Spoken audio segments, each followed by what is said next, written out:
dinasti Arya Kamandanu dan gurunya yang sangat ahli dalam pembuatan pusaka, ya, Empu Ranubaya, termasuk kemudian Maisin yang kemudian mengirimkan pasukan dengan segera menuju Jawa. Tidak diketahui bahwasanya Jawa itu terpisah dari lautan-lautan. Mereka memang mendengar bahwasanya Jawa atau Sepo ini memang jauh di selatan Nanyang, di lautan selatan Nanyang. Namun karena pasukan Mongol ini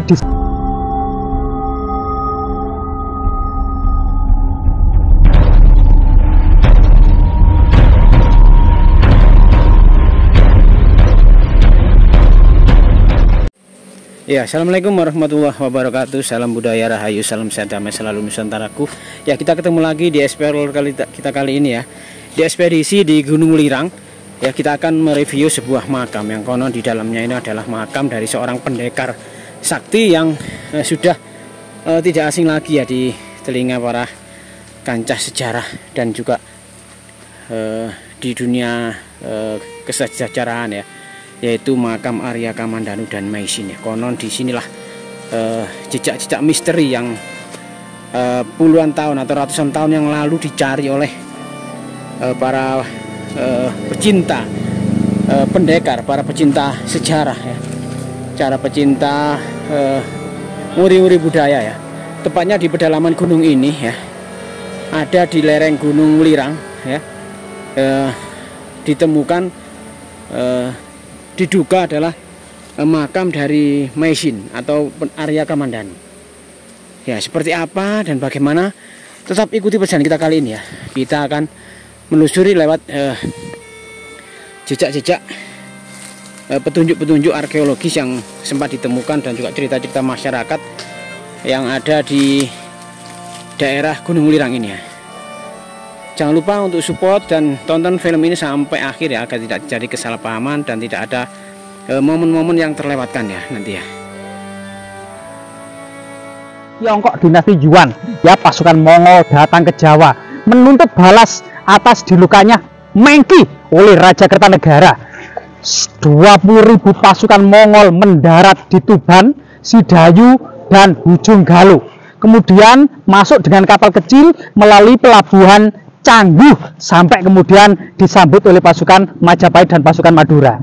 Kisah ini merupakan awal dari kemudian legenda dan cerita sandiwara radio Arya Kamandanu dan Maisin. Namun di balik itu semua ada kisah tentang serbuan pasukan Mongol untuk memporak-porandakan Jawa tahun 1293. Panglima pasukan Mongol yang bernama Mengki, Gausing dan Sipi telah disambut oleh Raden Wijaya dengan sebutan Tuan Wijaya, yang kemudian termasuk Arya Wiraraja atau Arya Adhikara. Pasukan Majapahit dan orang-orang Madura ini menyambut pasukan Mongol ini untuk menunjukkan bahwasanya musuh Singosari yaitu Jayakatwang Kadiri sedang di atas tahtanya. 1 tahun saja memerintah Jawa antara tahun 1292 ketika menggulingkan Prabu Kertanegara sampai kemudian serbungan dan pengepungan pasukan Mongol dan Majapahit tahun 1293. Dari nira dan towak dari beras ketan atau badek. Sekitar pukul 9 sampai 10 malam semua pasukan Mongol teler. Disitulah kemudian terompet dibunyikan, pasukan Majapahit kemudian masuk ke dalam pesta porah pasukan Mongol yang sudah teler itu. Kehancuran yang sangat besar karena tidak siaga pasukan Mongol.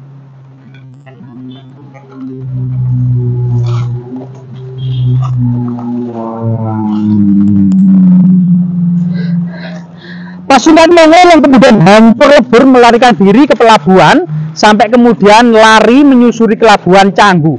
Di Canggu pasukan Majapahit juga menghancurkan sehingga kemudian mereka lari sampai ke pelabuhan Surabaya. Di Surabaya seperti itu dikepung oleh Arya Adhikara dan kemudian pasukan Mongol dari 20.000 sampai ke negerinya hanya sekitar 7.000 saja. Yang lainnya melarikan diri takut kemudian dihukum oleh Kubilai Khan dan yang lainnya lari ke Gunung Anjas-Moro, Arjuna dan Welirang. Salah satu kisah itu mengilhami sebuah novel sandiwara radio tentang kisah Arya Kamandanu, dan sebagian masyarakat di area hutan lereng Gunung Arjuna Welirang ini diduga ada makam Arya Kamandanu dan Nyai Paricara atau Maisin. Mari kita penasaran, kita telusuri bersama-sama.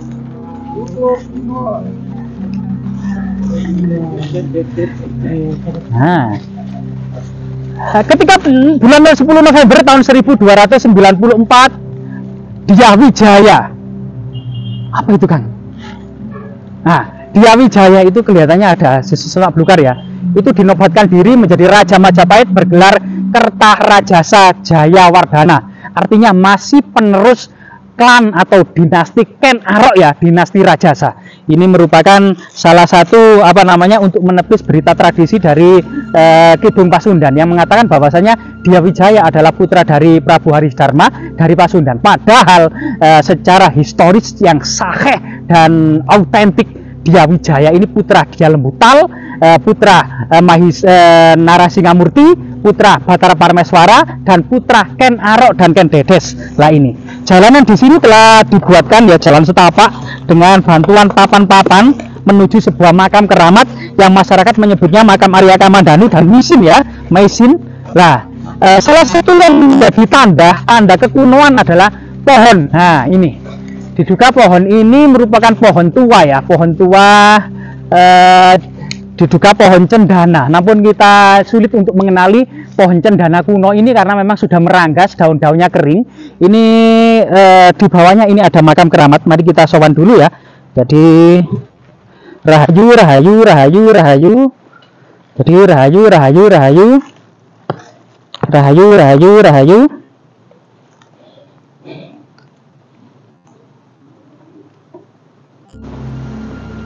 Jadi di lokasi ini memang di lokasi pedalaman hutan lereng gunung. Jadi di sini banyak sekali lumut-lumut ya dan anggrek-anggrek. Artinya memang ini sudah sangat tinggi, dan anggrek-anggrek seperti ini cukup banyak berjatuhan dari pohon raksasa ini ya, yang diduga pohon keramat ya, pohon cendana kuno.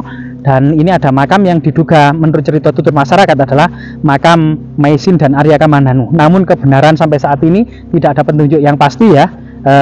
Tapi bagaimanapun juga cerita dibalik kemudian sandiwara radio Arya Kamandanu dan Maisin tersibak sebuah keabadian tentang awal berdirinya kerajaan Majapahit. Jadi awal berdirinya. Lah, tidak banyak jejak yang bisa dilacak memang tentang awal-awal berdirinya kerajaan Majapahit. Berbagai kemudian cerita yang berkembang di masyarakat masih terus dilestarikan.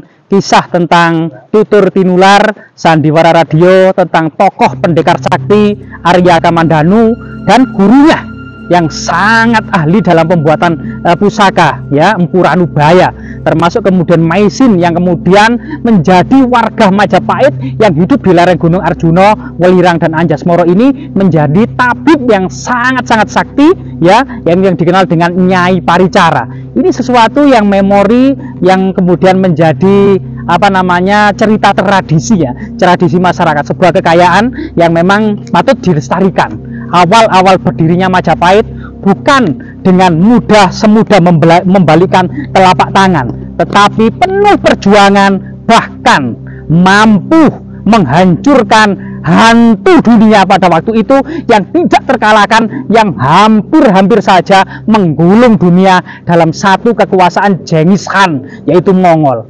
Namun di Jawa ini pasukan Mongol benar-benar hancur lebur. Kubilai Khan memang serampangan ya mengirimkan pasukan dengan segera menuju Jawa. Tidak diketahui bahwasanya Jawa itu terpisah dari lautan-lautan. Mereka memang mendengar bahwasanya Jawa atau Sepo ini memang jauh di selatan Nanyang, di lautan selatan Nanyang. Namun karena pasukan Mongol ini disetting sebagai angkatan darat, maka mereka tidak akan pernah bisa melakukan pertempuran di laut, sehingga kelemahan pasukan Mongol ini sudah terbaca oleh Arya Wiraraja dari Sumenep, Madura, termasuk Raden Wijaya. Pasukan Mongol akan bisa dilimpatkan di pelabuhan Canggu di Sungai Brantas dan pelabuhan Surabaya ya di pantai Supit Urang atau Selat Madura ini. mereka pasti kalang kabut, termasuk pakaian mereka, pakaian berbaju zirah yang sangat-sangat berat. Mereka tidak akan kemudian tahan dengan iklim tropis yang sangat panas, sehingga kemudian kegerahan, artinya menguras banyak cairan dalam tubuh mereka, sehingga mereka tetap kekurangan air ya, atau dehidrasi di iklim tropis ini. Selain dehidrasi, kemudian juga pasti diare, karena iklim tropis ini juga membuat mereka mencret-mencret tentunya ya. Lah sehingga kemudian pasukan Mongol ini benar-benar hancur di iklim tropis. Namun kemudian kisah begitu juga memang kekalahan pasukan Mongol di Canggu, Surabaya, dan Kadiri ini oleh pasukan Madura dan Majapahit menyisakan banyak orang-orang dan pasukan Mongol ini, baik perempuan maupun laki-laki, mengungsi dan melarikan diri ke gunung-gunung, di celah-celah sempit, di bukit-bukit tersembunyi ya, di lereng Gunung Anjasmara, Welirang dan Arjuna ini mereka menurut sebagian masyarakat bersembunyi dan membangun peradaban-peradaban kecil di sana, termasuk sampai kemudian mereka meninggal dunia.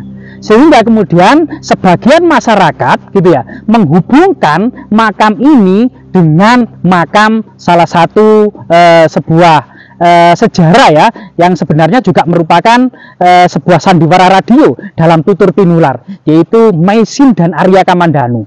Sebagian netizen dan masyarakat bertanya-tanya dan bertanya kepada kita semua, Mas, tolong dicari makam Arya Kamandanu, tolong dicari makam Maisin. Maka kita berusaha mengumpulkan fragmen-fragmen sejarah bagaimana kemudian pasukan Mongol ini melarikan diri ke selatan ibu kota Majapahit. Tentunya kita harus mencarinya di lereng Gunung Arjuna, Welirang, dan Anjasmara yang terletak memang di selatan dari ibu kota Majapahit yang ada di Trowulan. Kemungkinan makam ini memang menurut ya cerita tutur yang berkembang di masyarakat dekat ini, itu memang sangat dihubungkan sekali dengan Arya Kamandanu dan Maisin. Semoga memang makam ini bermanfaat dan bisa menguak sejarah yang sebenarnya tentang awal mula berdirinya kerajaan Majapahit, sebuah masyarakat Jawa, masyarakat yang tani namun gagah perkasa, mampu melumat pasukan Mongol yang pada waktu itu dikenal dengan hantu dunia tak terkalahkan. Dan ini merupakan prestasi yang sangat membanggakan ya bagi awal-awal berdirinya kerajaan Majapahit. Jas merah, jangan sekali-kali melupakan sejarah.